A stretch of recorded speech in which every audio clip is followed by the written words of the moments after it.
You got to be happy. Morning, mate. How are you? Happy with the result on Saturday. I think after 8 games to be 4-4 for the Bulldogs, given how much they've struggled in recent years.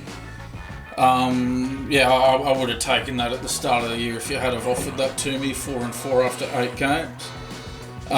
But obviously, the Bulldogs winning that game is not the story to come out of the game. There's a lot more to talk about to do with the officiating, which you've very rightly put as our lead item on the rundown this morning. Yeah, I don't think even Bulldogs fans... No, I don't know any Bulldogs fans who are looking at that game and going, well, we won that one entirely on our own merits, because the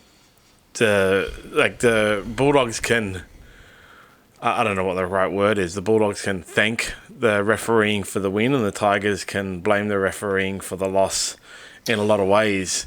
But if it went the other way, it'd be the same. Like, the Tigers could have thanked the referee for the win, and the Bulldogs could have blamed the refereeing for the loss. Because the refereeing performance in that game in particular, but across the round, has been woeful. Yeah. Now, I was listening to the Bulldogs game in the car, and it was from basically the opening whistle. That was just all it was Girdler, and I think James Graham was in the Triple M call team. But I know Ryan Girdler was there, but the refereeing was just atrocious. Yeah, and look, I think, as you know, I'm a Bulldogs supporter, but I think the bad calls did go both ways in this game, absolutely. That's what I mean. I think the game was entirely more... The referee had more of an impact on the game than the two teams did. And that's what I mean. Like, if it had gone the other way and the Tigers had won, the Tigers would be in the same situation where people would be saying, well, you only won because of the refereeing. Well, refereeing was a major contributor to you winning. Because, the thing that I highlighted on there was... It was 3 successful captain's challenges by the Tigers. Yes, and one by the Bulldogs as well. So there were four successful captain's challenges for the game. I can't remember seeing a game where there were 4 successful captain's challenges. And the thing is, if there's 4 successful captain's challenges, well, that means the referee got those 4 decisions wrong. That's what that means.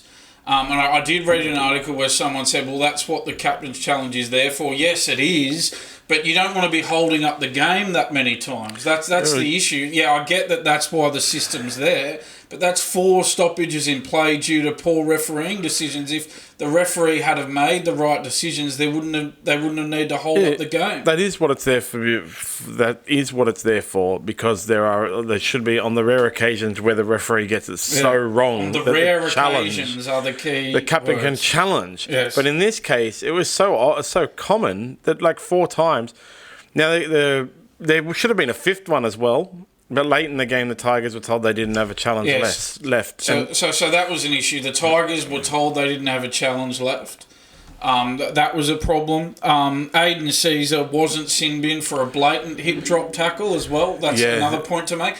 And I'm not being one-eyed here. There was a clear forward pass by the Bulldogs at another stage of the game as well, where even I, as a supporter, couldn't believe that went was about allowed. 3 metres forward. Yes, it went. It was like we were playing gridiron. Yeah, and the touchy was on the line as well, in line with it as well. That was because it's a touch on either side. That's the thing. The touchy could have helped Casey Badger there, and the bunker could have helped Casey Badger with the Aiden Caesar decision. The decision not to sin bin him was just extraordinary. It just went on report.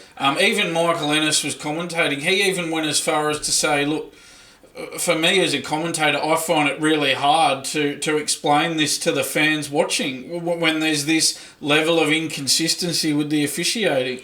I think that says it all. When you got commentators saying that they can't do their job properly because they don't know what decision the referee's going to make. You can go back just a few short weeks when Victor Radley got sin binned for a hip drop tackle, right? And there was a big blow up about that. At the time, I didn't understand why it wasn't a hip drop tackle, but most fans and commentators were saying he shouldn't have been sin binned. At the time, I said I don't understand why it wasn't a hip drop tackle, but it wasn't a severe one that warranted a sin bin, because it's not every hip drop tackle is a sin bin. But Aiden Caesar's one was the most blatant Yes. hip drop tackle, Yes. basically in the history of the world. Yes, and he somehow stayed on the field. Yeah, it was absolutely. And I know Reed Mahoney. I know there were two Tigers players sin bin late, and Reed Mahoney as a third man into that confrontation, he probably should have gone as well. So that's what I mean when I say that these decisions went both ways. Yeah. It was just, to be honest, it was just a shocking performance by the officials. There was only 2 points in the game, right? Sorry? There was only 2 points in the game, right? What was Oh, the the Bulldogs won 22-14. Oh yeah, so it was like basically like only a couple of scoring plays left in the game, right? Between the two teams, and things like forward passes that are so blatantly obviously forward. I know the bunker's not allowed to rule on forward passes for some. Yeah, that's for me. That one was on Casey Badger. That forward pass. Yeah, like, seriously. And this is the thing. If you perform that way as a referee, well, like any player who underperforms, you've got to go back to reserve grade next week and work on your game, and then improve your game to a point where you hope to be reinstated at some point.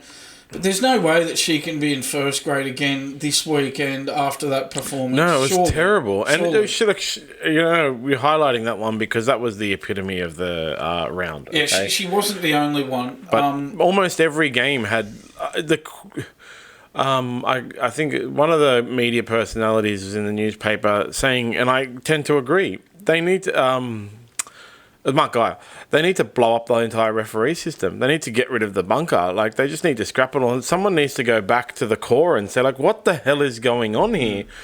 Because it's not getting better.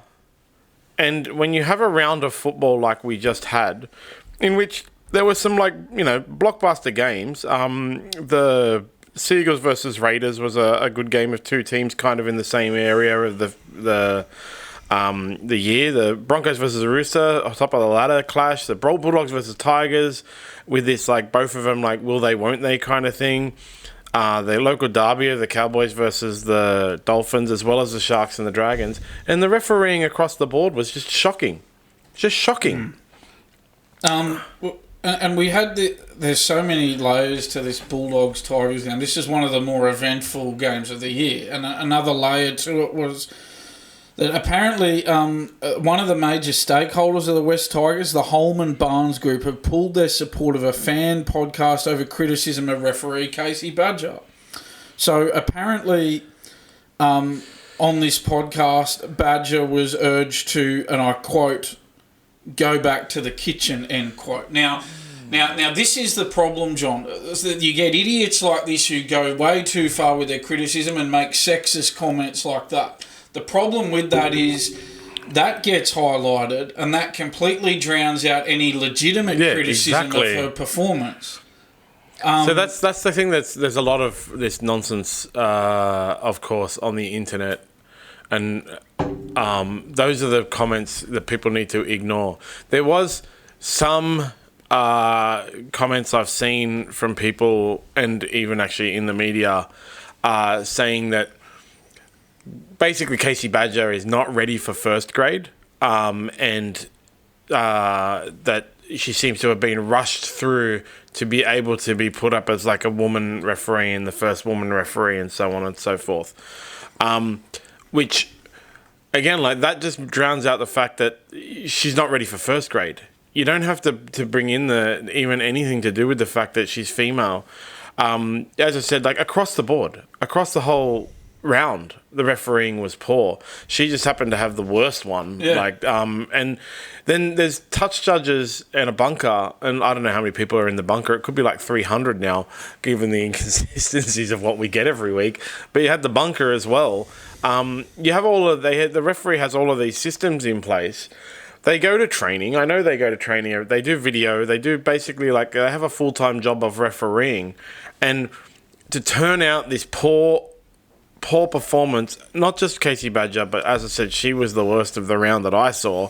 But across the board, highlights that instead of talking about whether she should go back and do the dishes, we should be looking at the refereeing systems. Yes, and that's the problem. As I said, you get idiots like that who go way too far and make sexist attacks on Casey Badger, and then that overshadows any legitimate criticism of her performance. Yeah. And I read another line. Someone was saying they didn't like it how the players were speaking to her, screaming in her face, acting like toddlers after her every decision. But they talk that way to the male referees as well. They do the same. That's how they talk to every referee. It's just when they do it to male referees, it's not focused on it all. But they talk that way to male referees as well. And Phil Rothfield had an article in the Daily Telegraph where the headline of his article was NRL must back female refs and act on abusive players. Now, Phil has decided to focus completely on that and not focus on the poor refereeing performance of Casey Badger. Now, the NRL must back all referees and act on abusive players regardless of their gender. That includes female referees, that includes male referees. But for Phil Rothfield to just focus solely on the gender of the referee and seemingly ignore the actual performance, which wasn't up to first grade standard, it just wasn't. That's the way it is. We've detailed why it wasn't. So it's just very frustrating that this immediately gets taken to an extreme where you got one side who are acting like idiots, making sexist comments towards her, and another side going completely the other way and just putting all their focus on attacking the sexism, the sexist comments made, but not putting any focus at all on the officiating itself. Yeah, look, it's absolutely ridiculous because there's nowhere near as much criticism going on to Belinda Sharp. So she was the other female referee in the round. Okay, so there was another female referee in the round, and no one's sitting there going, she should go back to the kitchen or anything like that. And so, as you say, all the discussion becomes around that. And Phil Rothfield going out and saying they have to protect the female referees and stuff just because Casey Badger got abused. Every referee gets abused when they have a performance like that. Yes. Belinda Sharp didn't get abused like that. Because she had a pretty good game. Yeah, exactly. That's why we're not sexist here, because the other female referee this weekend, we're saying that she, on the whole, did a good job. I didn't agree with that decision she made at the end of the game, that strip call, where, I mean, the bunker could have helped her with that as well, because that was challenged. I didn't agree with that decision, and I think Des Hasler was right. I think Des Hasler was restrained. In questioning. Well, they were trying to push him. That press conference was ridiculous. They were trying to. The news reporters that were pushing him to criticise the referees, and he just basically. They were, and he restrained himself. Yeah. But look, apart from that decision, I covered that game for Fox, that Titans Storm game. I thought, apart from that, I thought Belinda Sharp did a good job. Yeah. I thought she did a really good job. She was one of the better referees around the... Yes, and I think she performed better than a lot of the male officials over the weekend. So this is not sexism. What the discussion we're having is not sexist. It's not at all. Yeah, and it's just Casey Badger happened to have a really off day with the whistle. That's one of the issues that happens right now, because I remember when Succession was on, which, you know, I watched Succession because everyone watched Succession, and what was happening on the internet is if you didn't like Shiv, the female daughter, then you must be sexist. It had nothing to do. Like, nobody ever asked, like, did you like these other female characters? Like, everybody loved I can't remember what the CFO's name was. To be honest, I think Succession actually is a pretty bad show. I've been meaning to watch it. I haven't watched it's good, but then when you really delve into it, I think the writing's quite poor. But anyway, it was always like, I hate Shiv the most. Oh, then you must be sexist, right?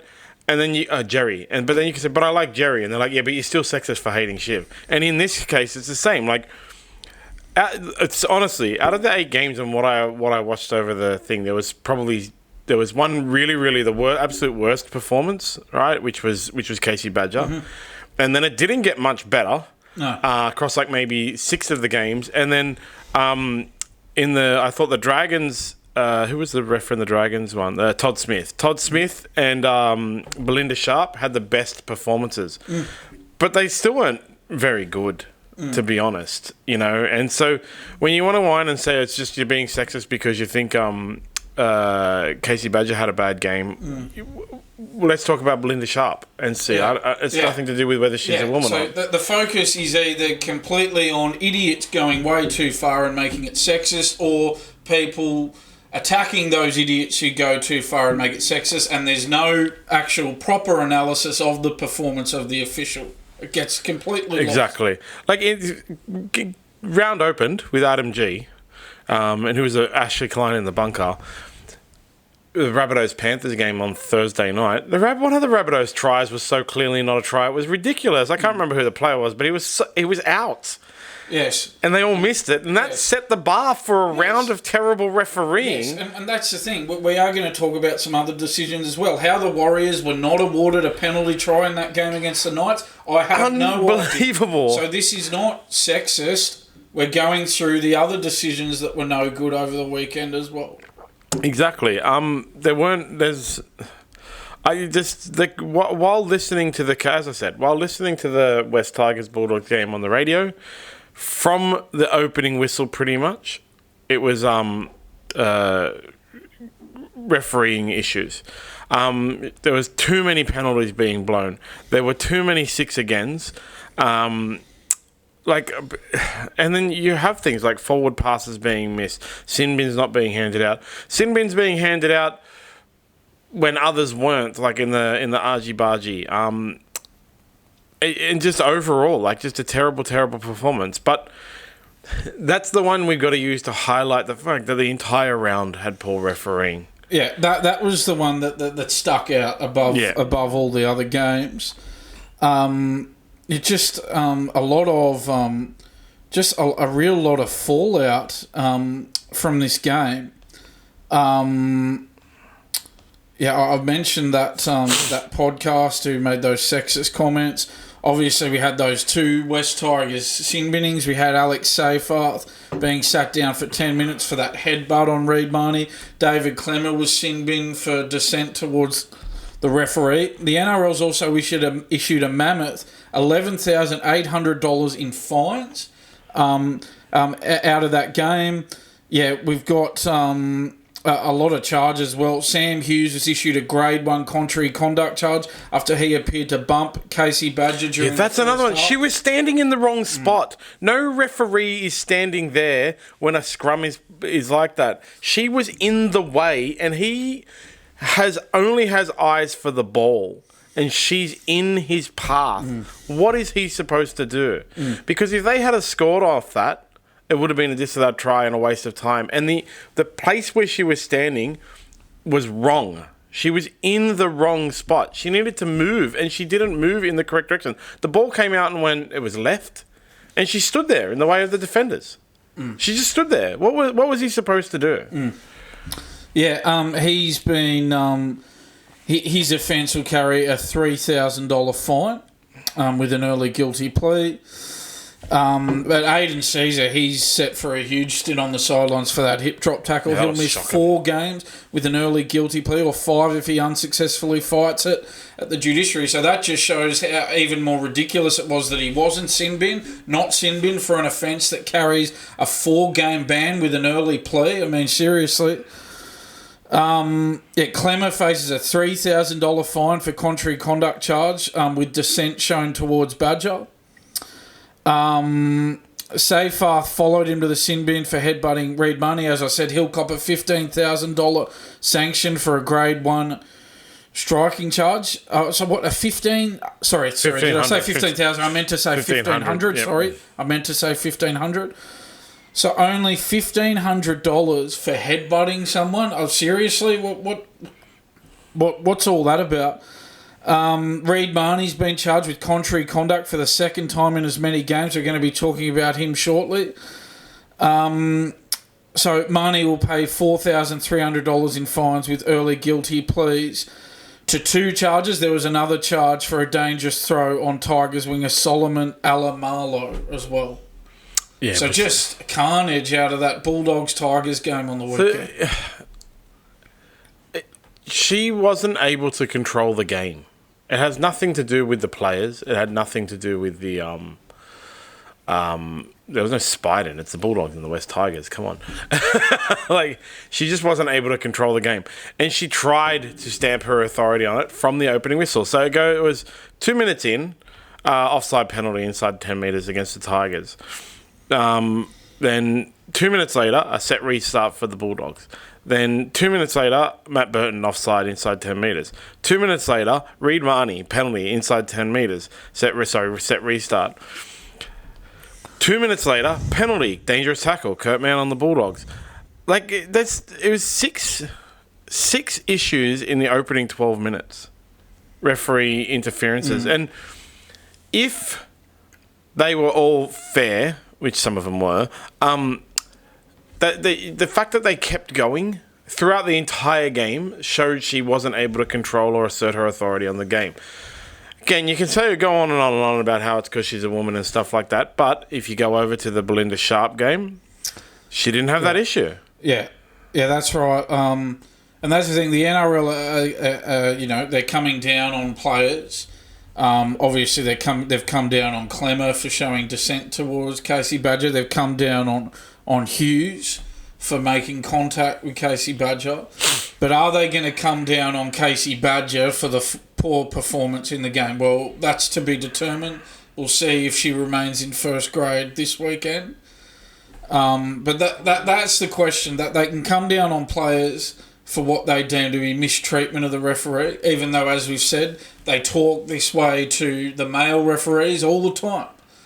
They can come down on that, but let's hope they also take action against Casey Badger for that performance by not assigning her to a first grade game this weekend. She needs to go back to New South Wales Cup. It was when we were talking about Craig Gow when he was here last, and we were talking about whether the players knew how they could push each ref and stuff like that, and he said no, basically you just work it out through. Everybody pushes the thing, you don't have it all set. Yeah. And if you go over to the Titans and the Storm game with Belinda Sharp, so they had 4 issues within the first 8 minutes as well. It was quite, but basically the beginning of the game, I guess, is the teams are sounding out the ref for how harsh they're going to be. And so it was 2 minutes in, a penalty against the Storm, and then another 1 minute later, a penalty against the Storm for inside 10 metres. Then a couple of minutes later, another penalty against the Storm. And then a couple of minutes later, another penalty against the Storm. It's because the Titans were really heavy in attack at this stage, so the Storm were trying to slow it all down. And she stamped her authority in the game, told them to stop it, and they stopped it. That's the thing. I don't have an issue with the penalties if the penalties are there. Yeah. I mean, that's what the rules are there for. But in the Tigers game and in the Tigers Bulldogs game, she was blowing the penalties and giving the obstructions and the set restarts, and they were just the players just kept going with it. They kept pushing the ref. It never slowed down, and it was clear she wasn't able to control the game. Now, I can only do the comparison for the women, and I only highlight the 2 women games because people are trying to say it's like a whole sexist thing, right? Yes, it's not sexist because we're saying that on the whole, Belinda Sharp did a good job. Yeah, so you go over there, she had the same basic opening. The teams, well, especially the Storm, were trying to push to see how far they can push. But she stamped her authority on the game. She made them stop, and the next penalty after that opening 8 was 8 or 10 minutes later. And then it just slowed down into a normal, kind of thing. There's a penalty every 10 minutes, basically. Yeah, the referee had no bearing on the Titans Storm game. As I said, I watched it closely because I covered that game. The result at the end was an accurate reflection of the game. I thought early in the game that the Storm were just going to run away with it and win by 30 points, to be honest with you.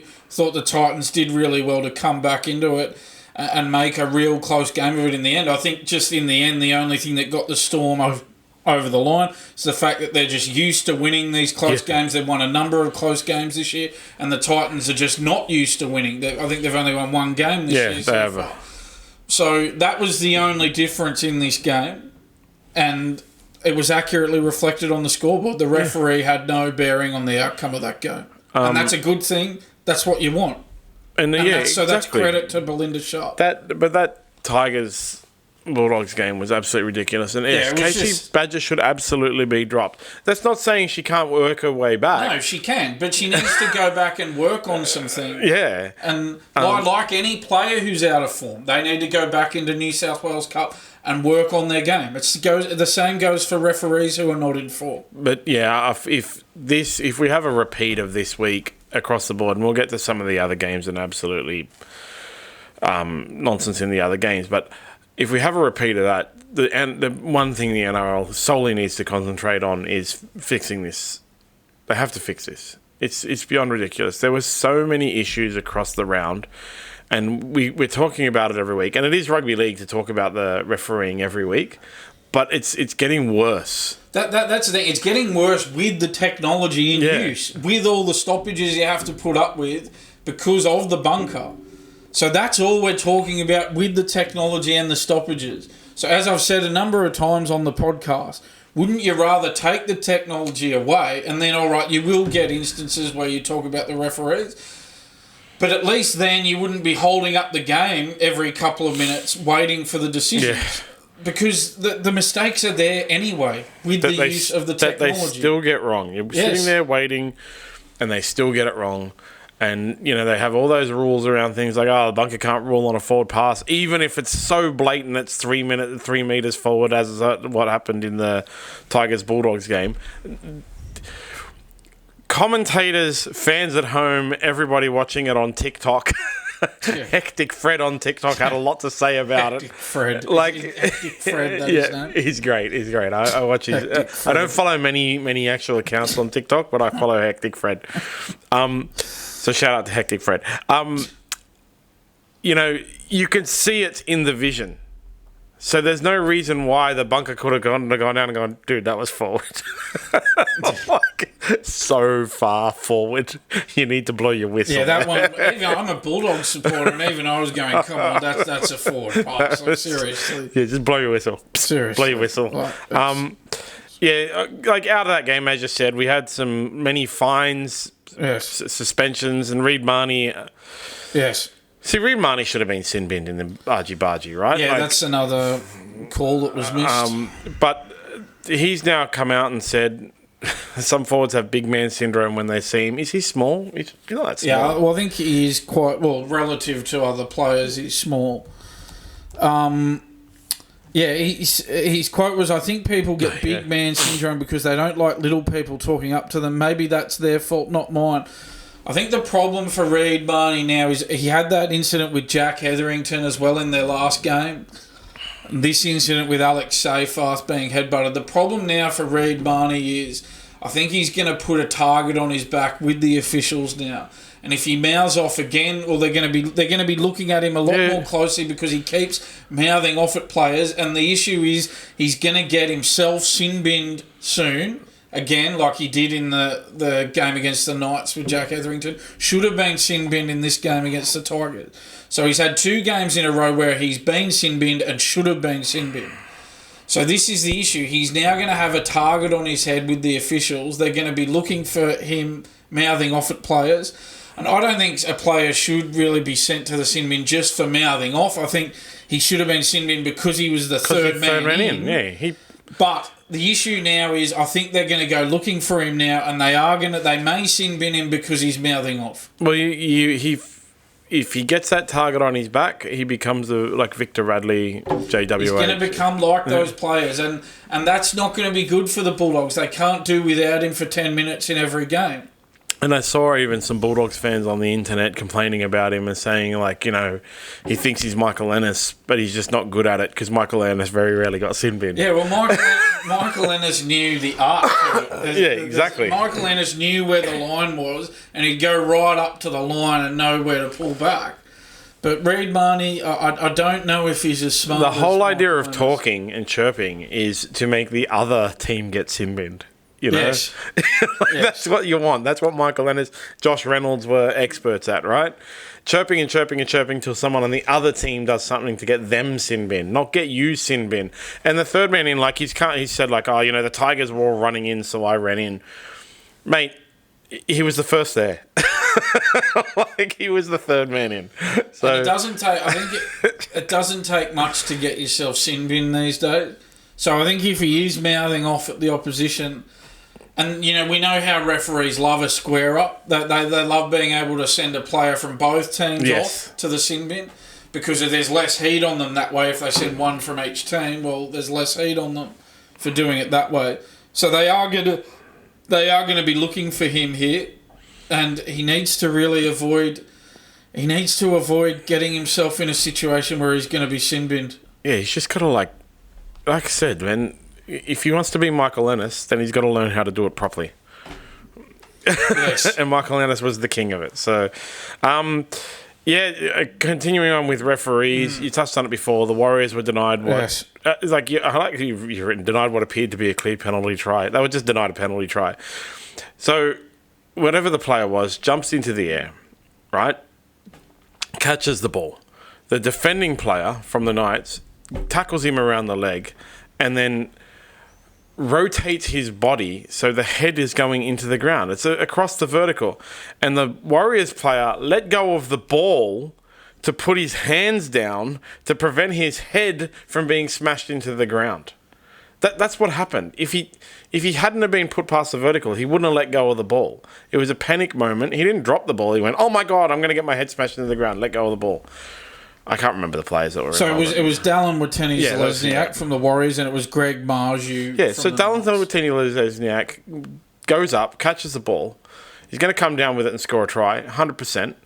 And the Knights player grabs in a terrible position. He was in the in goal. Yeah. He was in the in goal and got tackled mid-air in the in goal. If you're not going to give a penalty try when he's in the in goal and being tackled in mid-air, well, when are you going to give a penalty try? They may as well just get rid of the penalty try rule if you're not going to give a penalty try. The thing is, right, I remember a few years ago why it's only you're not allowed to tackle the defender in the air.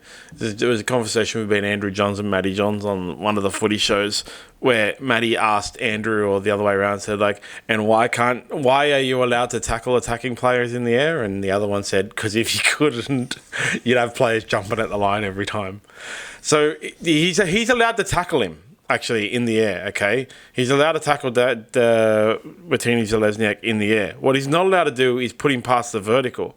So he stayed down and grabbed him around the legs, and then Watene-Zelezniak turned upside down. Which he was tackled illegally in the air. Yeah. Should point that out. It wasn't just tackled in the air, he was illegally tackled in the air. So he'd gone upside down into basically an old-fashioned spear tackle. And as I said, he let go of the ball only to prevent himself from getting spear tackled. He put his hands down instead. Some people would say, well, he should have put the ball down instead, but you don't want to get your head slammed into. He's 1,000 meters in the air at that point. He's jumped so high, it was like ridiculous. Ridiculous. How high he was.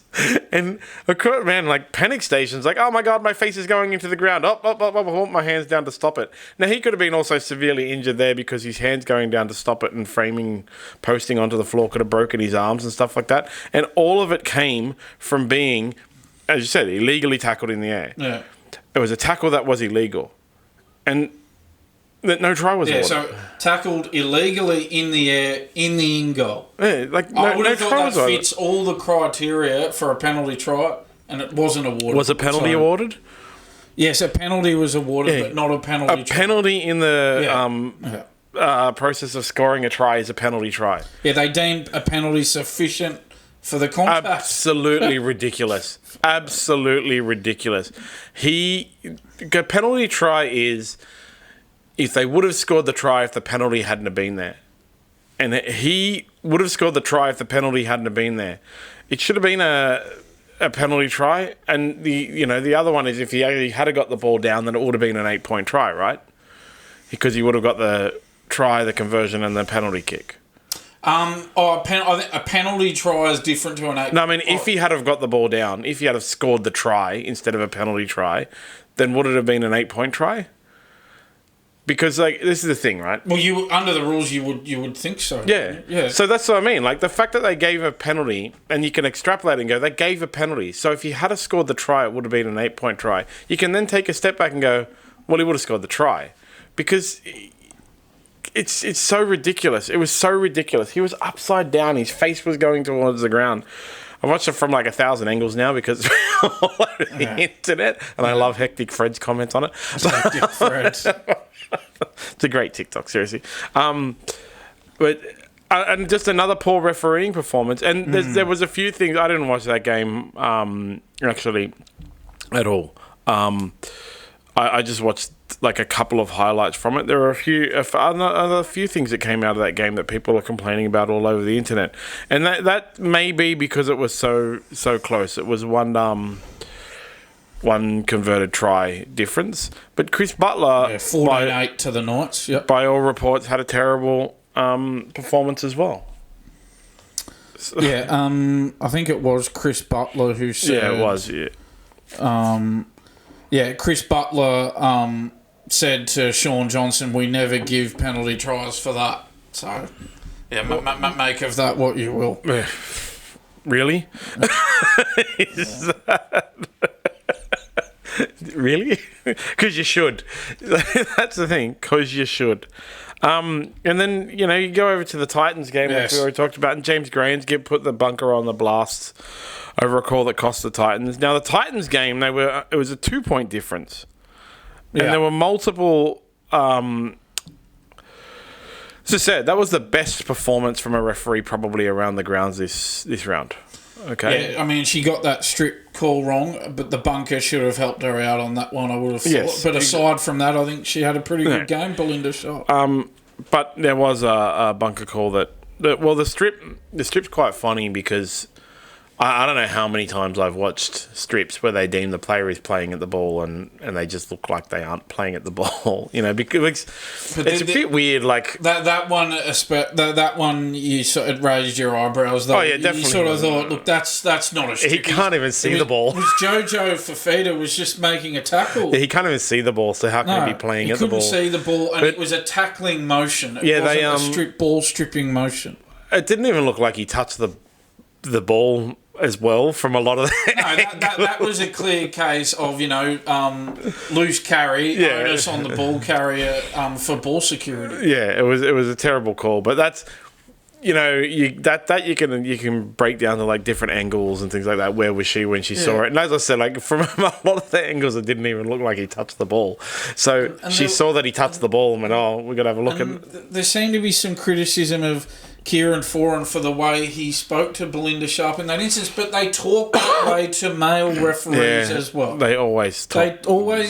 Talk that way to male referees. It's just never focused on. It's only being focused on because she happens to be a female referee. I remember James Graham had to do like a bit of training and learn to put his hands behind his back when he was addressing They used to have that video, that referee vision. You bring up James Graham, and we're talking about him here. It's quite a coincidence that he's the talking head in this story, because you remember that Good Friday game in 2015 where he went absolutely nuts at the referee. Yeah, him and David Clemmer. Absolutely, and that was nuts. They had the ref vision where you could see from that was scary. And from memory, that was Gerard Sutton was the referee. So there's a clear example of a player speaking in an ill-tempered way to a male referee.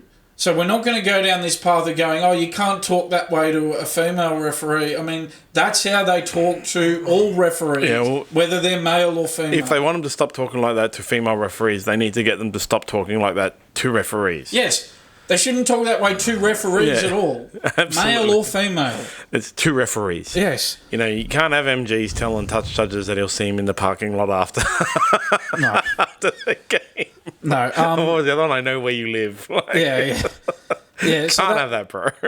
So that was, Jojo Fafita deemed to have stripped the ball from Nick Mahoney there. Yeah. So that did cost the Titans a little bit there at the end of the game, and Des Hasler did bite his tongue. I think one of the Titans' tries that I've seen also probably shouldn't have been a try, to be honest. So I think that also helped Des Hasler bite his tongue a lot, because it's like if you're going to... One of the things about Des Hasler historically has been when something blatantly goes against him in a game... If something has blatantly gone for him in a game, that he doesn't criticise the thing that goes against him, because he knows that people are going to go, dude, look at you got that try. I think I think Des knows I think I did watch his press conference. I think he knows that a lot of it's about the tone you use as well. Yeah, it's not so much what you say; it's how you say it. And if you say it in a very calm and measured way, you can get away with saying a bit more than if you get worked up and get angry. And obviously that's something that Ricky Stewart hasn't learned over the years. But he hasn't been fine for a while, man. Yeah, to be fair to Ricky, he has been pretty good this year. I think there was another instance in this game. I think AJ Brimson was denied a try because of obstruction as well. That was a bit of a contentious one. Obstruction. But I know they had a decision go their way as well. Obstruction it's going to suck forever, to be honest. I think Titans fans should be pretty happy. They've got a win. They pushed the Storm. I don't think the Storm looked complacent either. I don't think the Storm are the kind of team that goes up. We're going up against the Titans. It's all right. We don't have to try. They didn't. They had to try really hard. They got The Titans really struggled in their first 4 games of the season. Didn't show much at all, but they are showing a lot more in the last bunch of games. They only lost by a point to the Raiders, then they only lost by 4 points to Manly. They beat the Warriors by 3 points and only lost to the Storm by 2 points. So there is improvement in the Titans. They're just not getting the wins to show it at the moment, but they are getting much closer in their games, and you can see the improvement there. And they got Cowboys next week, then the Knights, who are performing quite well without Kalen Ponga, and then the Broncos, who are screwed because they've got no Adam Reynolds anymore. Then they're going to have the Rabbitohs, Tigers, and Warriors. So I think maybe they might get a couple more wins in that'll keep them off the bottom of the ladder over the next few weeks. Yeah, so absolutely. I think everyone should be happy, even though some calls might be going against them. They're also getting some of those 50-50 calls, and they're looking like they are actually building to something. So, I don't think Des had that much to complain about, to be honest. That's probably why he didn't complain, really. No, I think there was a fair result at the end of the game. 1 point to just quickly make out of it. Really sorry to see that injury to Ryan Pappenhausen as well. He's had just a shocking run of luck with injuries. So our thoughts are with him. Yeah, he'll be out for 6 weeks apparently, which sucks because he was one of the guys I was trying to fit into my Origin team, and I have been for years, but he's just never able to get through the period. I don't know, I just feel so bad when I saw that, and obviously all of the Storm players got quite angry because he's what's their spiritual leader, like their mascot, basically. They all want to see him on the field, and there was that thing with him where he come back this year, and it was the first time their spine had played together. I think it was against the Knights that they ended up the week after the Knights or whatever. It was the first time their full spine had played together in 2,000 days. Like something ridiculous. And then it was look at how good the Storm were looking. They're second on the ladder. And then, to lose Ryan Pappenhausen for 6 weeks is... I mean, I know it's not great. I know it's terrible. But, I mean, given his injury history, it could have been a lot worse than just 6 weeks. That's the only silver lining is it could have been worse. It could have been a more severe injury.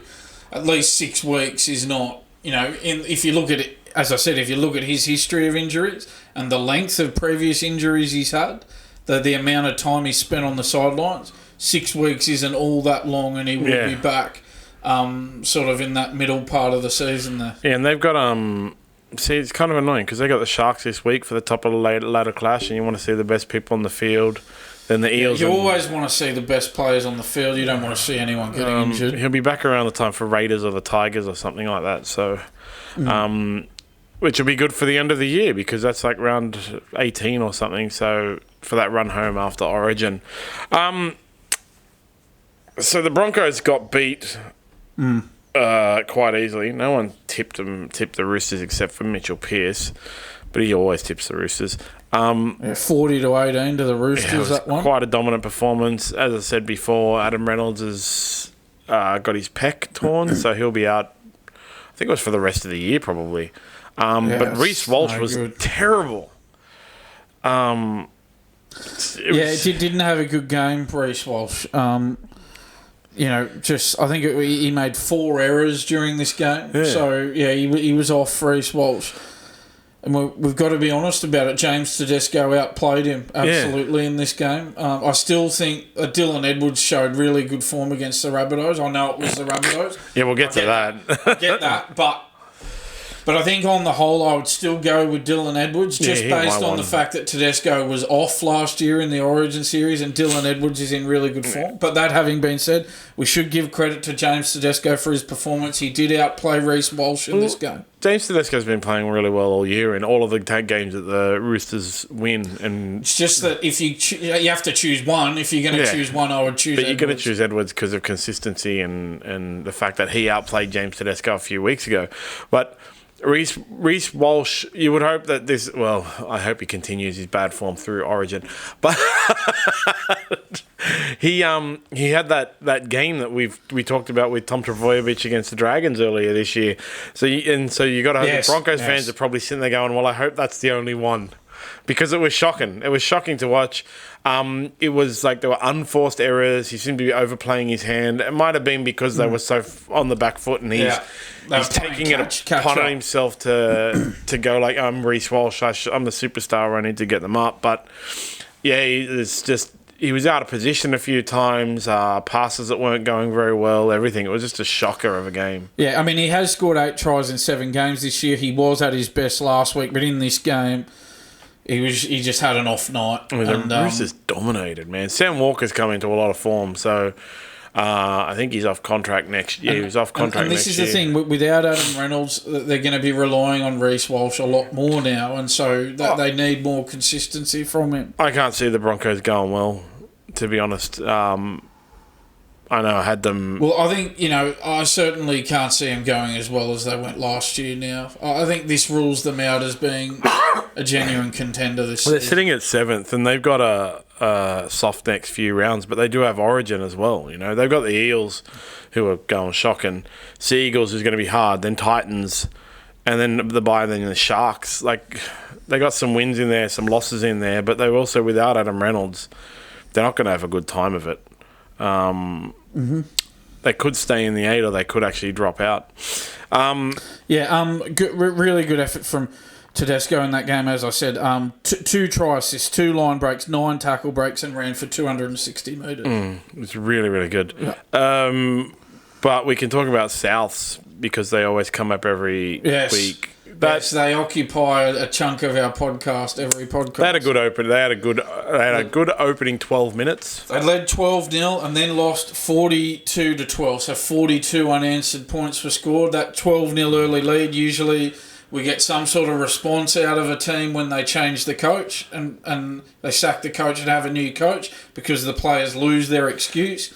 We got that response very early with the 12-0 lead, but then they just fell back into old habits.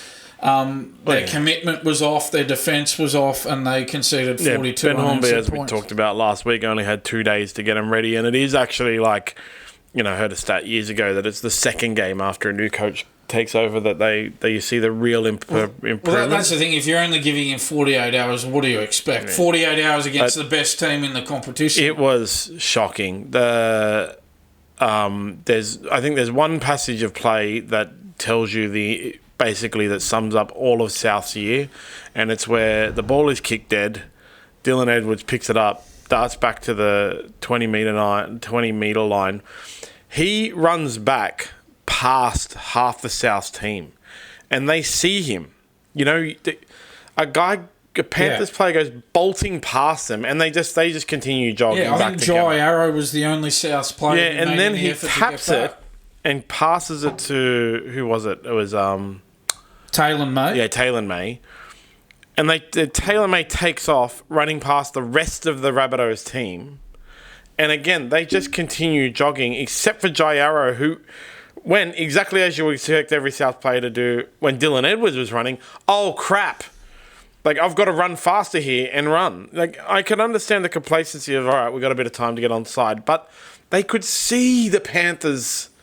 Dylan Edwards run past half the team first, and then they see Taylor May run past half the team. It is a shocking passage of play, like really. And then they scored off a 20-metre tap. They scored, and I think it really just sums up. Standard. It just really sums up all of the South team right now. Yeah, I mean Nathan Hindmarsh and Matty Johns said that they felt like Souths were not fit enough at the moment.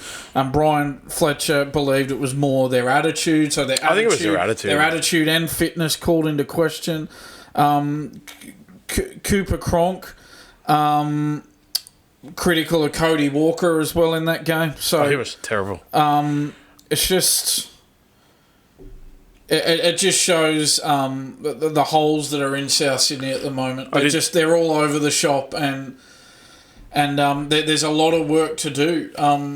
Paul Ben Hornby. Ben Hornby and most likely Wayne Bennett next year when he arrives. I did see a funny stat. He lost 42-12 as in his debut as a first grade coach. He also, on his debut match for the Dragons, they played the Panthers and they lost 42-12. Yeah, that's not what you want, is it? The universe makes some things. So Ben Hornby, in the post after the game, Ben Hornby has been asked about Latrell Mitchell and what's going to happen when he comes back next week. Yes. And he indicated that Latrell's going to stay at fullback. We should point out that Jai Gray seemed to suffer a Cinders Moses injury from an ugly hip drop tackle by Panthers centre Isaac Tago. Tago was sin bin for that. Really? Yeah, there you go. He sin bin for that. But no sin bin for Aiden Caesar. Aiden Caesar was so much worse. Yes. So this is the point to make. Latrell's going to be at fullback because it seems like Jai Gray is going to miss their next game. But from what Hornby was saying, I think he was going to put Latrell at fullback even if Jai Gray had have been fit. So I think that's the interesting point to come out of it. Ben Hornby keen to reinstate Latrell Mitchell as the fullback, regardless of the fitness of Jai Gray. Actually, Jai Gray is a good research paper for the Rabbitohs because when he first came in, however many weeks ago it was, 3 weeks ago, he was full of energy, jumping around like a crazy man, bringing the Rabbitohs up even though they still sucked. And over the course of the past 3 weeks, he's actually started to look like the rest of the Rabbitohs team anyway. There's just been this negative influence on him. I feel like that's what it looks like. He wasn't having a good game up until the point where he was injured. And he's going to miss 2 or 3 weeks apparently. But they need an injection of attitude. That's the issue I have with putting Latrell back at fullback is, then he just comes back and there's no deterrent for Latrell for having performed the way he's performed so far this season. He just comes back in his position of fullback and it's like, it's just business as usual. We just take where you left off. I would have thought you would have, again, assuming Jai Gray was fit. He's not fit, obviously, so Latrell is going to be back at fullback. But if Jai Gray had been fit, I probably still would have left Jai Gray there to just show Latrell Mitchell that the club's back in control of him and he's not in control of the club. So it seems it's just going to be business as usual for Latrell coming back. That whole club needs an injection of attitude, like a full attitudinal correction, because Latrell Mitchell can come back and have a bad attitude, but it's that Panthers game, you just look at it and they looked like, it wasn't that they didn't want to be there. It looked like they knew they couldn't win, so there was no point in trying.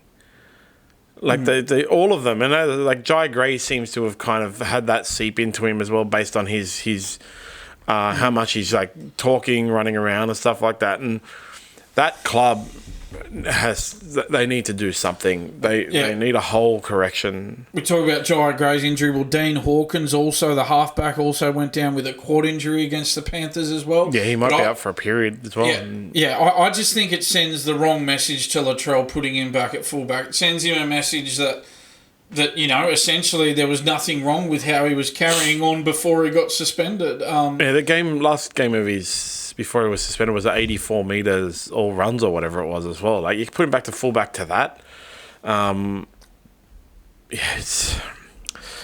Everybody thinks the Latrell should be moved to the centres, except for the Rabbitohs. Seemingly he's going to go back to fullback. So, I guess maybe Ben Hornby's hoping he can get more out of him than Jason Demetriou could. I'm not sure if he can.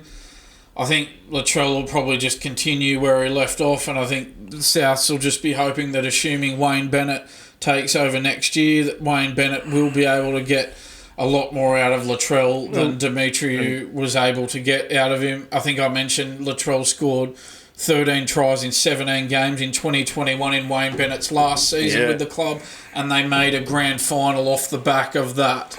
So that's what they'll be hanging their hat on. Look at Jai Gray's stats for the metres ran. I mean, he only played 40 minutes because he was injured, but he only had 2 runs and for 13 metres in that 40 minutes of play. Go back just a few weeks and he was like running the ball back hard and everything. Like that. They could put Latrell. I think at this point they could put Latrell Mitchell anywhere and it wouldn't make a difference unless they fix the entire club's culture, which they can't do overnight, and they need someone.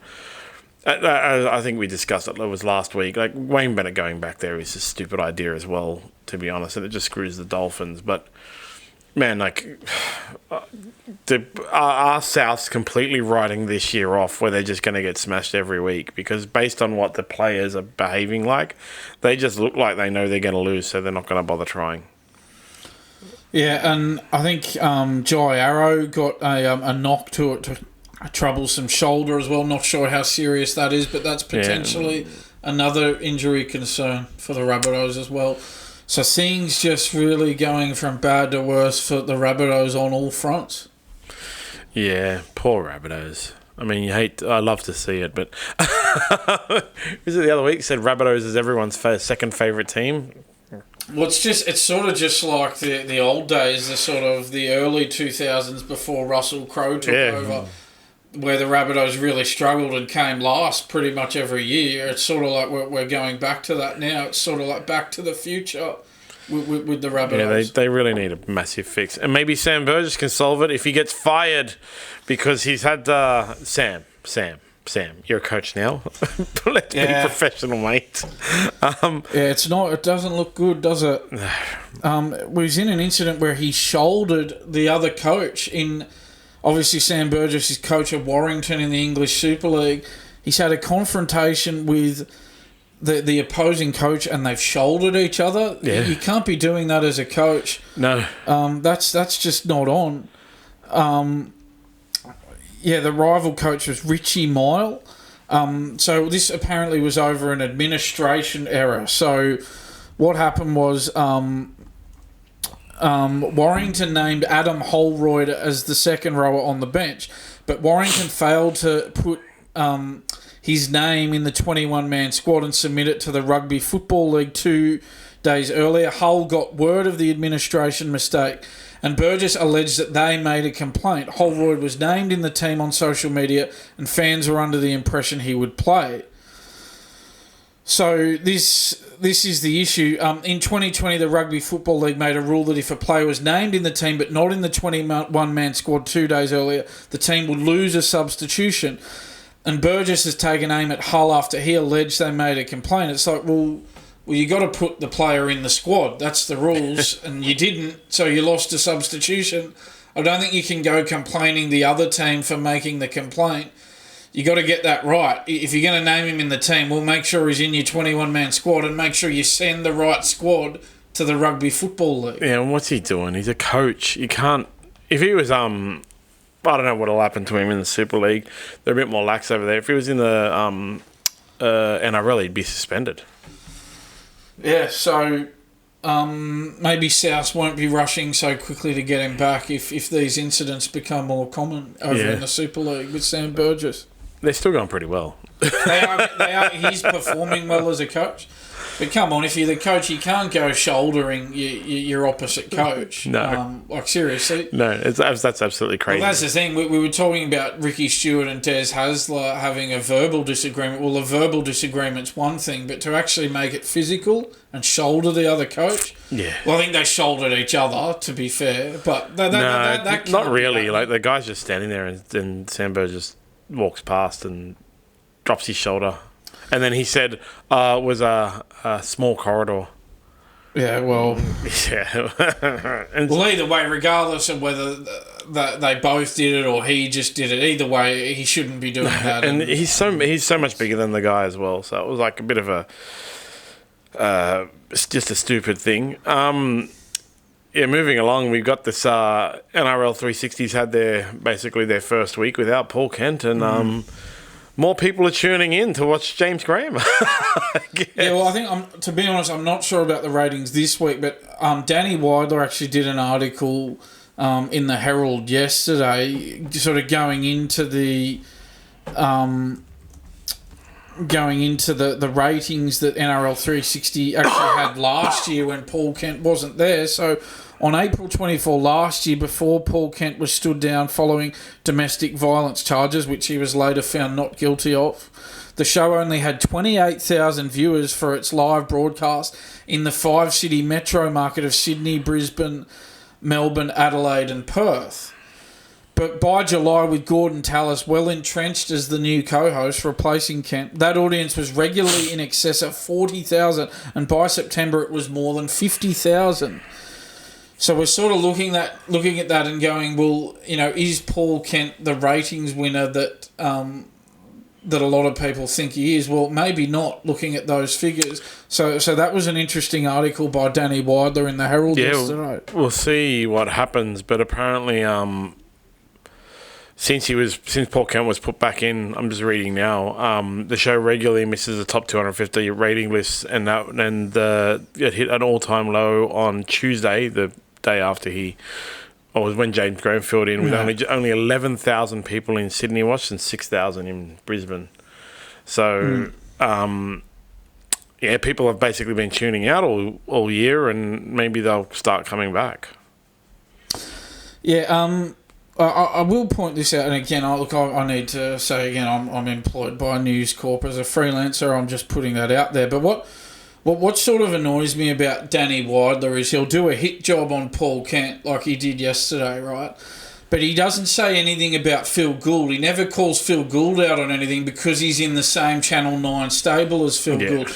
He said nothing about, and I know I'm not saying that Phil Gould's $20,000 fine, which we're going to get to a bit later in our rundown, I'm not saying that Phil Gould's fine for those comments is anywhere near as bad as obviously what Paul Kent was filmed doing outside that pub, or restaurant or whatever it was. But that's my issue with Danny Weidler. He'll go at someone like Paul Kent, but where's your criticism of Phil Gould on certain matters? Well, it's non-existent for Danny Weidler, so there's a double standard there, in my opinion. They always protect their friends. Yeah. That's the thing. That's why you sort of take hit jobs like that with a bit of a grain of salt. You go, well, you're just using the opportunity to get square with a media rival. Yeah.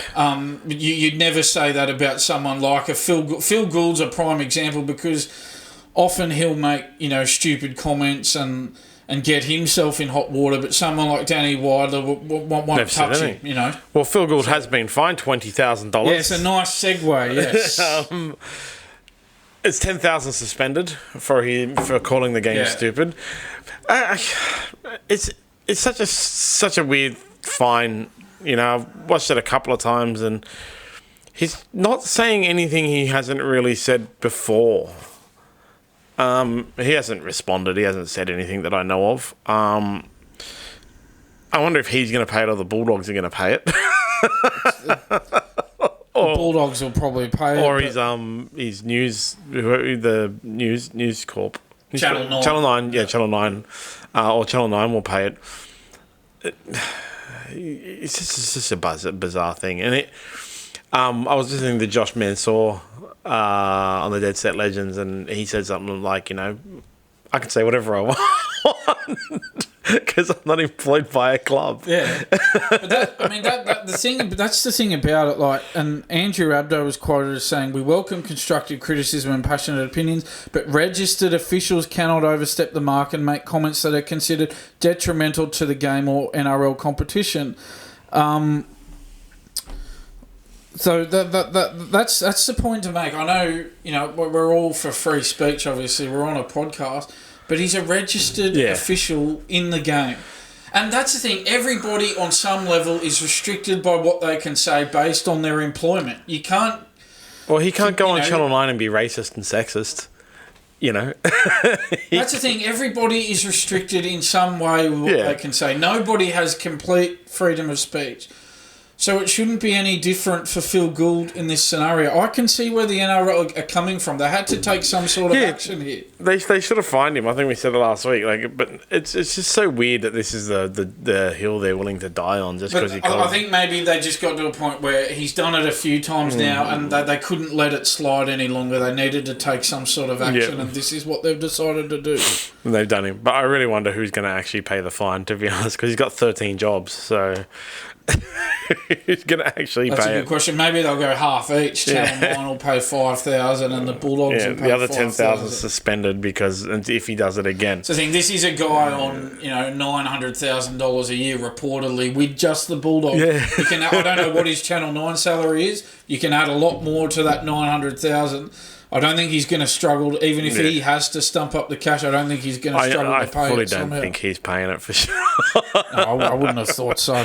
And finally, before we move on, the Coroner has found, given their ruling on the Manly star who passed away at training and deemed that it was due to inappropriate training.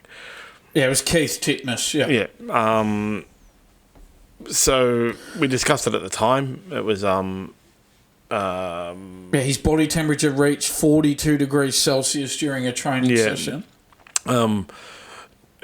They should have been monitored better. It's harder to monitor, and that kind of goes into the whole Jackson Tapine kind of a podcast without bringing up Jackson Tapine thing as well, with the people saying like he should harden up and stuff like that. Like these guys are pushed very hard to perform and get paid to train, but talking about feeling weak and stuff like that is frowned upon in the culture of this kind of environment. So if he had have been complaining, it was an inappropriate training session in which his body got overheated, and you have to think like, did he not feel well and tell them, did he not feel well and not tell them early enough? Because he was afraid of what would happen. Yeah, well, this is the thing, isn't it? And this is the dilemma, isn't it? They need to train at a high intensity because it's a high intensity sport, and obviously in the pre-season, you are training in the heat. This was a 2-hour training session on November 3, 2020. So November 23, that's getting very close to summer, and obviously if his body temperature is reaching 42 Celsius. Well, then obviously that's extremely hot. But this is the issue, isn't it? This is the dilemma. They need to. It's high exertion training because of what they're going to do. That's what it needs to be as pre-season training. But in this case, it's gone so far that the players very tragically passed away. Yeah. So they're going to have to be more careful, these clubs, when they're training in that extreme heat in the pre-season, because we can't afford to see this happen again in the game. No, it's terrible, and that's like James Graham was talking about the they have 24-hour access to nutritionists, to massages, to blah blah blah blah, all that kind of stuff, and how lucky they are to be in that kind of training situation. When he was talking about Jackson Tapine, but as I said, like. These players need to be comfortable in saying like, actually, there's something wrong with me. I need to stop, and not have people go like, don't be weak, just keep going, because it's one of the things you have to. Only you understand what's happening in your body, actually. So if he's not feeling well, he needs to be able to stop. Every player, if you're not feeling well, you need to be able to stop. And when they have access to all these support services like medical, nutrition, massage, recovery, strength and conditioning, all that kind of stuff, those people also need to be able to monitor and say like, oh, this guy's, no, he's going over. And they wear those GPS trackers that tell you like, my bloody Apple Watch tells me what my body temperature is. Things like that, like small things like that. It's a terrible tragedy. And I'm sure what's going to come of it now is some changes that need to be done. Probably some lawsuits. Yeah, it's going to, as I said before, it's just going to be something clubs are going to have to be mindful of here.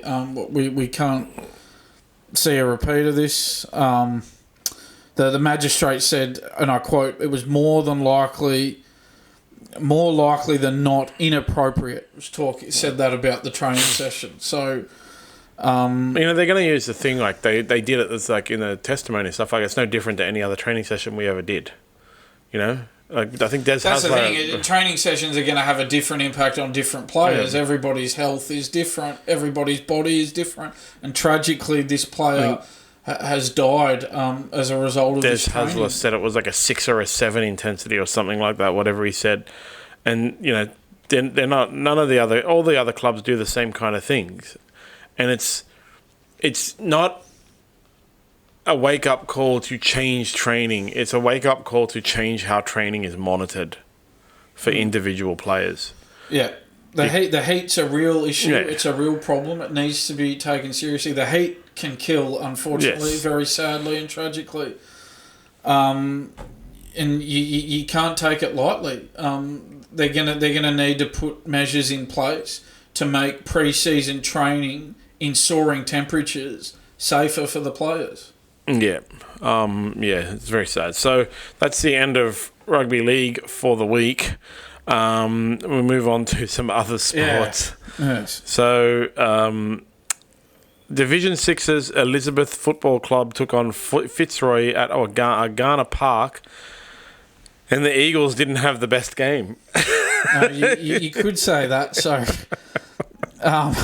they lost by 516 points. Staggering, just extraordinary. I don't even know how it's possible to kick that many points in a game, even if you literally kick a goal on it at every possible opportunity on every play. I would have thought you'd find it hard to kick that many points. Well, it was 82 goals, 24 behinds. And one player kicked nearly 30 goals on his own, if you can believe that. So there's only 80 minutes in a AFL game. So they kicked... I can't add up. 82... Yeah, so it was 82-24, 516 to 0. 0 points. Oh, my God. 106 scoring plays in 80 minutes. So that's one every 0.75 minutes. One every 45 seconds. It's one every 45 seconds. That's just unbelievable. Fitzroy forward. It was Josh Rosenthal kicked an astonishing 29 goals for the Lions. Midfielder Dylan Richard also kicked 13 goals, and James Ellis kicked 17. I like this quote. Coach of Fitzroy, Darryl Cotter, was very happy with his side's performance. Obviously, the boys are very happy, and we've now had a really good start to the year. Well, they scored all of their goals for the entire year in one game. Yeah, and Elizabeth's really struggling this season. They've already conceded 1,424 points. Oh, my God. The club's told fans it is working hard. Well, clearly not hard enough at the moment. Yeah, you might need to reassess. You need to reassess your training, bro. Yes. That's amazing. 514 points, was it? 516. 516 points. Yeah. One scoring play every 45 seconds. On to social media blow-uppers, and we mentioned our missing best friend, the General, and so we've unleashed the beast. Yes, the General's back. He said, I'm here, lads, watching full eps, just been in agreement with everything said, last handful of eps, or haven't had anything to add. Oh, man, you can just add anything you want. Yeah. Some people are making the argument that Wayne Bennett, this is all on episode 73, make the argument that Wayne Bennett should have won 8 premierships with the rosters at the Broncos in his first stint. I don't like that argument, to be honest, because as I was saying, like, he did pretty well. He did. The only thing I would say is I thought they could have won at least one premiership in that period between 2001 and 2005. I thought with the roster they had at that time, I thought they hit a bit of a flat spot at that time. That's what I would say in response to that. The Roosters were just too good then, and the Bulldogs. You should be happy. At least they didn't take away your Bulldogs. At least we won it in 2004. And then you don't think there's an accent barrier with James Graham? I think he has one of those really easy to understand English accents. It's not like he's Welsh. Yeah, I don't get. I like listening to James Graham. I don't have a problem with the accent at all. If he was Welsh, then yeah, like Welsh is hard to follow. Like I know some guys in England who who call them, or I know some people who call Welsh people 1-in-4s because you can only understand 1 in 4 words. So it's like, for anyone who's outside of Wales, it's hard to follow the accent. But James Graham has that really slow, methodical way of speaking that's very pronounced. So yeah, I've got no problem with listening to James Graham's accent. And then Brian Smith was 0 from 4. His other grand final loss was Parramatta in 2001. So the only other thing is that I'd point out here, and of course we welcome the General's feedback at every opportunity, but we were only just talking about Brian Smith versus Wayne Bennett grand finals. Yeah. That's the thing. So the one the General's mentioned here, yes, he did. Brian Smith did lose that grand final with Parramatta in 2001, but that wasn't against Wayne Bennett. We were only talking about the Wayne Bennett versus Brian Smith grand finals. I think it was 1992, 1993 and 2010 were the ones where Wayne Bennett beat Brian Smith in Who won in finals. 2001? Newcastle. Yeah, Newcastle won with Michael Hagan as the coach off the back of Andrew Johns. Yeah. And then South really should have won. It's so hard when you say 1-1. 1, W-O-N. 1-1 or 2 in 2019 and 2020. 2019 Roosters fell over the line. South's execution in the prelim let them down against the Raiders. In 2020, they would have given a better showing than Panthers, who panicked, having no big game experience. 2021, Penrith beat Souths with stalled attack too after having gone the long way. You can say better underachieved with that squad in that 3-year block period. Well,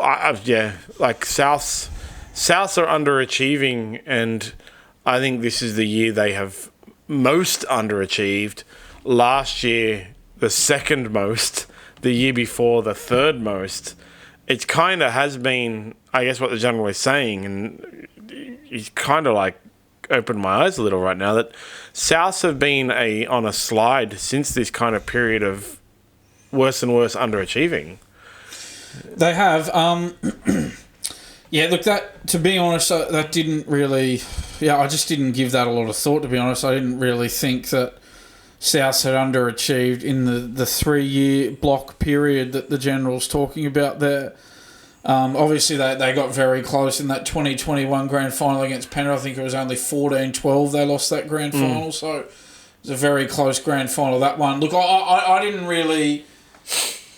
really get that feeling that they underachieved in that 3-year block. For me, the issue with Wayne Bennett, I've got to be honest, the issue with Wayne Bennett for me was maybe just him really having a good roster. I mentioned it on the last podcast, him having a really good roster at the Broncos. And my only issue is I think that the premierships he won at the Broncos, I think a lot of other coaches would have won them. But I also pointed out that I think he did a really good job winning that premiership with the Dragons. I think that was a really good coaching achievement. At that time, the Dragons hadn't won a premiership in decades. Yeah, it was like Bennett came in and won a premiership with the Dragons. That was a really good coaching achievement. I think he did well at Souths to make that grand final and get so close. I think he did well at the Broncos in his second stint, getting perilously close again in 2015. That remarkable grand final where Thurston kicked that field goal to win. Yeah, I think it's not Wayne Bennett. May not be Wayne Bennett. I reckon he really raises a good point about the Souths underachieving and basically going on a downward slide. But I don't think it's to do with Wayne Bennett. I think maybe that's kind of the period where Russell Crowe took a more of a distance. A backseat. Yeah, because he was Cannon going Brooks through... and Packer are owners as well. And he went through his divorce and stuff like that as well at around the same time, didn't he? Since that kind of period where Russell Crowe's been less involved, they've been kind of, you could say they've been kind of underachieving.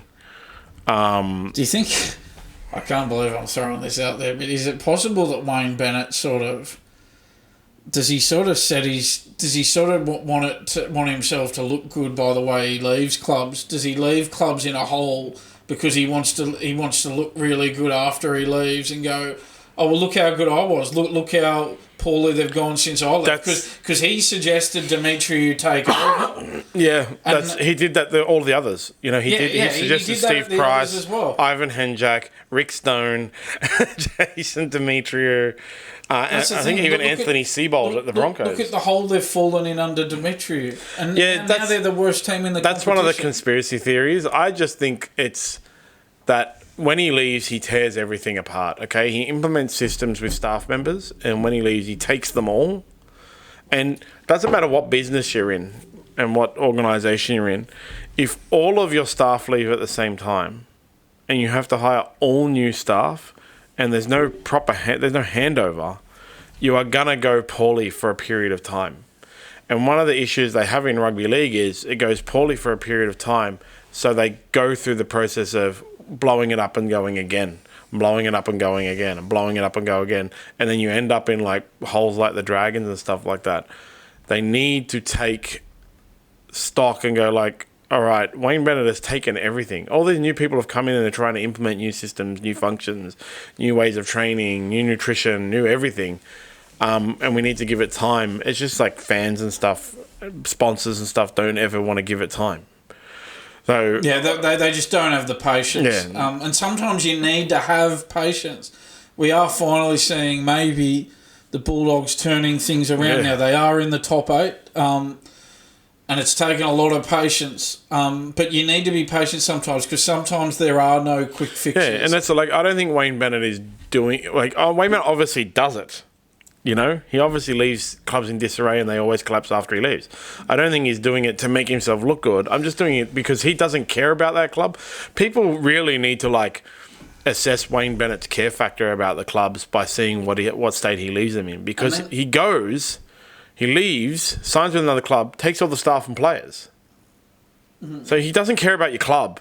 Don't bring it. He only cares about your club if he's there. Yeah, exactly. Once he's not there, he doesn't care. Dave, keep going about Wayne Bennett. One may want to go back to the Rabbitohs because he loves the club and so on. He doesn't love the club. He loves the Dolphins. When he leaves the Dolphins, he's going to leave them in a disarray, and then he's going to love the Rabbitohs while he's there. And that's the thing. He left the Broncos, left them in a hole. Then he came back to the Broncos. Oh, hero Wayne, saviour, comes back to the Broncos. The same pattern here with South. Leaves the club, makes a grand final. Leaves them, the coach who takes over from him leaves them in a real hole. They're coming last on the ladder, or close. They're in last. They're last. They're last. They're in a hole, and now saviour, White Knight Wayne, the saviour, coming back on his horse and shining armour, is coming back in to save the day. Seriously, I don't think the Rabbitohs should get Wayne Bennett back. I think it's a terrible, terrible idea. It's not going to, because he doesn't care. He just... I don't know the guy, but like he only cares about what's in front of him. He doesn't care. This is the problem. He's a quick fix solution. They might have a bounce back under him, but then what state's he going to leave him in again? And then they're going to be in the same hole. That's the problem. And the problem is that the CEO at South and other senior officials at South, they're going to want the quick fix as well because they know, because while the team's struggling, their jobs are on the line. So if Wayne Bennett can get them a quick fix, can get them shooting back up the ladder really quickly, well, the CEO looks at that and goes, oh, well, that's going to reflect really well on me. That's the problem. There's too much self-interest, and they're happy for the quick fix because it'll reflect well on them, but it may not be in the best long-term interests of the club. It's definitely not. That's it for our social media blower-uppers. Keep commenting. If you thanks. Contribute good comments. Thanks, General, for those comments. You give us something to talk about. Yes. Yes. Always housekeeping. Welcome. Don't forget to sign up at SmartB for the tip of the day and notifications you can customize direct to your inbox every day. And don't forget to listen to the SmartB Racing Update. I don't know why it didn't publish on Friday. It's very weird. I know a couple of other guys who have been having podcast issues with Spotify, where their podcasts are coming up 1 or 2 weeks late for no apparent reason. I even know a couple of guys who have podcasts that their podcasts are now being published out of order. So hopefully we can get that fixed. But, check YouTube for it. We're now going to start putting it on YouTube because that's the safest one. That always gets published straight away. So, SmartB Racing Update for your tips with Bryce and Lewis, and they're going to have some guests on there soon. And don't forget to follow at SmartB app on social media for all of your news, sports news, and information. Have a wonderful week. So, do we have any guests? No, not yet. Not yet. We're trying to organise it this week, and then we'll let everybody know. Cool. All right. Have a wonderful week for the rest of the week, everybody, and we'll see what Latrell Mitchell and the Rabbitohs can drum up for us for Thursday's podcast. There's never a dull moment, is there, with rugby league. Always plenty to talk about. I'll catch you Thursday, mate. Yeah, you too, man.